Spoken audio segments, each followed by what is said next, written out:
Բարև ձեզ սիրելի հայրենակիցներ, այսօրվանից ես սկսում եմ եթերների մի շարք, որը նվիրված է բացառապես Գյումրու արտահերթ ընտրություններին, որոնք նշանակված են մարտի 30-ին։ Արդեն տևական շրջան է գրեթե 1 ամիս, ես ավելի շատ անցկացնում եմ Գյումրիում, քան Երևանում։ Գյումրեցիների լեզվով ասած, Ղայետով քաղաք է, Ղայետով մարդիկ, եւ կարծում եմ Գյումրին այնպիսի մեծ նշանակություն ունի մեր երկրի կյանքում, որ արժի, որ առաջիկա մի ամսվա ընթացքում մենք խոսենք Գյումրիի խնդիրների, սպասվող ընտրությունների մասին։ Մանավանդ, որ գյումրեցիները նաև կողմնորոշվելու խնդիր ունեն եւ շատ կարեւոր է, որպեսզի քաղաքական հայացք, հասարակական հայացք նետենք այն իրադարձություններին, որոնք կատարվում են Գյումրիում։ Երեք վերջին օրն էր, որ կուսակցությունները կարող էին հայտ ներկայացնել Գյումրիի ընտրություններին մասնակցելու համար։ Դուք գիտեք, որ մեր կուսակցությունը նույնպես մասնակցում է այս ընտրական գործընթացին եւ ահա երեք պարզվեց, որ ընտրատարածքային հանձնաժողով դիմել է ընդամենը 9 քաղաքական ուժ, 6 կուսակցություն եւ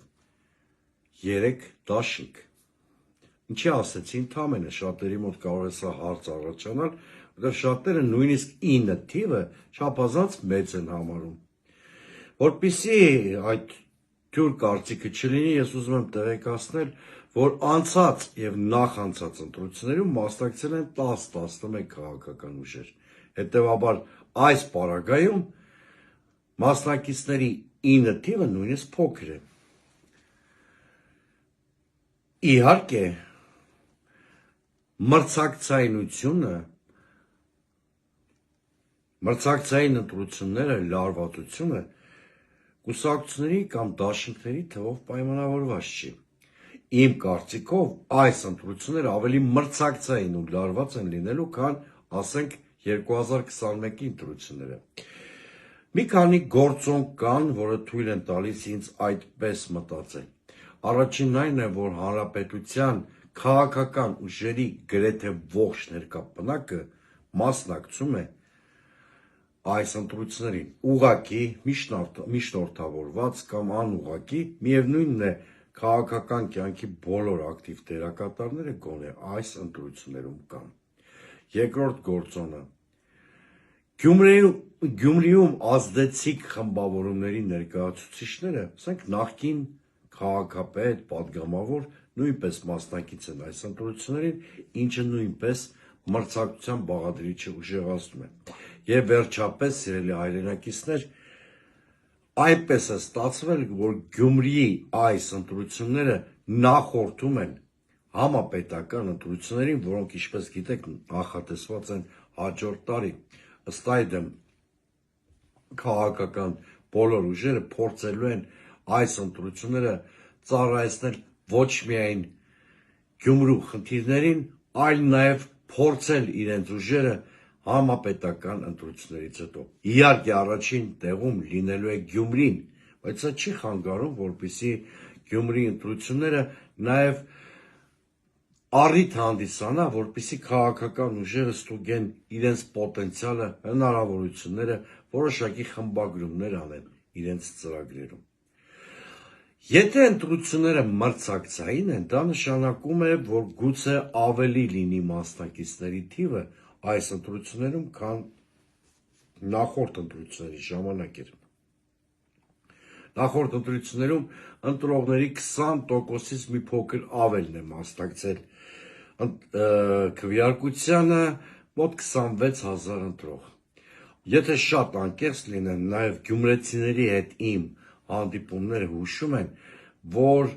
շատ մեծ տատանում չի լինելու։ Իմ կանխատեսմամբ այս անգամ ընտրություններին մասնակցել է 30-ից 35,000 քաղաքացի։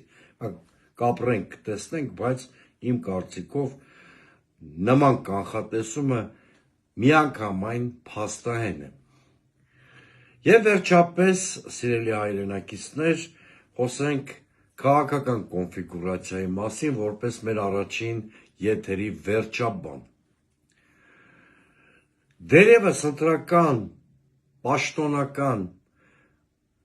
կամպանիայի պաշտոնական մեկնարկից առաջ դեմոկրատական այլընտրանք կուսակցությունը 3 սկզբունք էր առաջ քաշել. Ա. Ընդդիմադիրները չպետք է թիրախավորեն միմյանց, Բ. Ընդդիմադիրները չպետք է համագործակցեն ՔՊ-ի հետ եւ Գ. Ավականիում ներկայացված ապագա ավականու մասին է խոսքը, ընդդիմադիր ուժերը պետք է կոնսենսուսի գան եւ գտնեն հաղթող տեխնացուին, որպիսի հնարավոր լինի կանխել ԿՊ հաղթանակը։ Այսօր այդ նույն սկզբունքները մնում են ուժի մեջ։ Հետևաբար առաջադրված 9 ուժերից 3-ին ես համարում եմ իշխանության դաշտում խաղացող ուժեր։ Դե ԿՊ-ի մասին չխոսենք, այստեղ ամեն ինչ ակնհայտ է, այդ ցուցակում խցկել են Գյումրի հետ առնչություն ունեցող բոլոր ԿՊ-ականներին, սկսած վարչապետի մամուլի խոսնակից, վերջացրած պատգամավորներով, սա բնական է, իրենք ուզում են ադմինիստրատիվ ռեսուրսի կոնսոլիդացիա ապահովել։ Բայց ես կարծում եմ, որ ընտրողները, եթե չեն ուզում ԿՊ-ի հաղթանակը, պետք է զգուշանան եւս 2 կուսակցությունից։ Մեկը դաշինք է ավելի շուտ, խոսքը Եվրադաշինքի մասին է, որը առաջադրել է Լևոն Բարսեղյանի տեխնատությունը, միանգամից ուզում եմ ասել, որ Լևոն Բարսեղյանի դեմ անձնական ոչինչ չունեմ։ Բայց այս դաշինքի առանցքային կուսակցությունը Երևանում, Երևանի քաղաքային իշխանության մեջ քաղաքացիական պայմանագրի կոալիցիոն գործընկերն է։ Հիշեցնեմ, այս ուժերն են Հանրապետությունը, Հանուն Հանրապետությունը եւ Եվրոպական կուսակցությունը։ Սրանք նույն ուժերն են, որոնք կազմակերպել էին ստորագրահավաք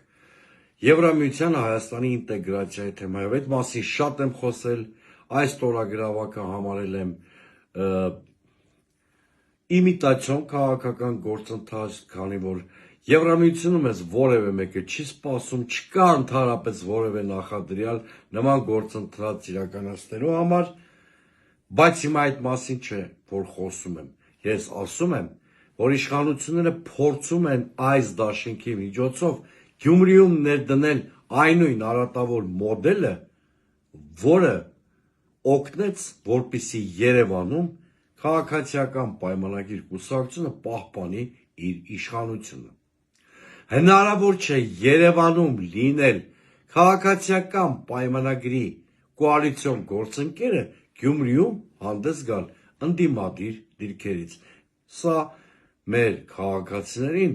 մեր գյումրեցիներին ես ուզում եմ պարզապես նախազգուշացնել։ Եվ իմ կարծիքով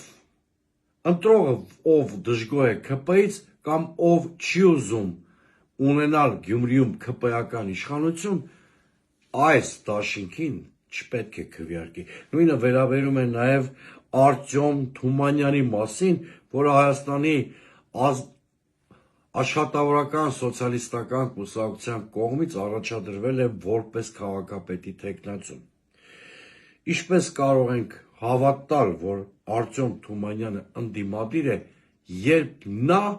ընդամենը 2 ամիս առաջ փորձում էր մասնակցել ԿՊ-ի պրայմերիզին եւ բոլորի կողմից մերժված Նիկոլ Փաշինյանը մերժեց նրան տեսնել պրայմերիզի տեխնացուների ցանկում,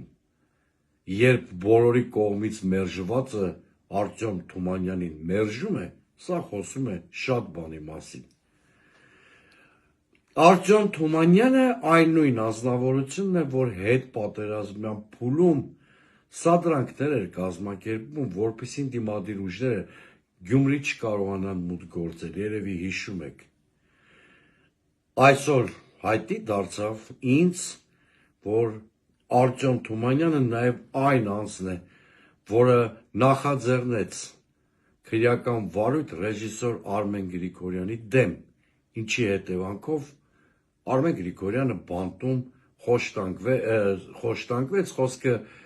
հոգեկան այդ տառապանքների մասին է, կտան հոգեբանական կտանքների մասին է, ինչի հետևանքով էլ ըստ էության դատանի դալիճում կնքեց իր մահկանացուն։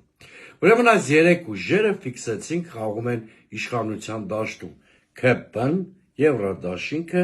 եւ Արտյոմ Թումանյանը իր հասկով։ Մնացած 6 քաղաքական ուժերը ընդդիմադիր քաղաքական ուժեր են։ Ես հիմա նրանցից յուրաքանչյուրի հետ մեր հարաբերությունների տեսլականի մասին չեմ խոսի, որ պիսի այդ թեմաներին անդրադառնանք մեր առաջիկա եթերներում։ Միայն նշեմ, որ մեր ցուցակը դեմոկրատական այլընտրանք կուսակցության նախընտրական ցուցակը բաղկացած է 23 տեխնացուներից, ցուցակը գլխավորում է գործարար սպորտսմեն Արտյոմ Ղարաղազարյանը, ընդհանրապես մեր ցուցակում գերակշռում են միջին եւ փոքր բիզնեսի ներկայացուցիչները, սպորտսմենները, կենսունակ ցուցակ է, ցուցակ, որը կազմված է իրենց միկրոմիջավայրերում կայացած մարդկանցից, որոնք շատ լավ գիտեն Գյումրիի հոգսը, որոնք շատ լավ գիտեն ինչպես փուշ անել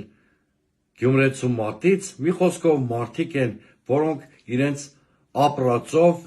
իրենց անցածով շատ լավ գիտեն Գյումրու բոլոր խնդիրները եւ դրանց լուծման ճանապարհները։ Իդեպ վերջում մի նկատառում։ Մենք այս ընտրություններին օլիմպիական սկզբունքով չենք մասնակցում ենք հաղթելու նպատակով։ Ունենք լավ ծրագիր, ուժեղ թիմ, նախընտրական քարոզարշավի ժամանակ ուղիղ շփումների, բուկլետների, մեդիա տեսանյութերի միջոցով մենք մեր ծրագիրը հասանելիք դարձնենք ցանկացած գյումրեցու։ Իդեպ իմ եթերների ներքո սպասում եմ ձեր ամենաակտիվ արձագանքները, սիրելի գյումրեցիներ, համոզված եղեք, որ ձեր ցանկացած դիտողություն, առաջարկություն տեղ կգտնի մեր օրակարգում։ Այսօր հասկանը կհանդիպենք մարտի 9-ին երեկոյան ժամը 22-ին։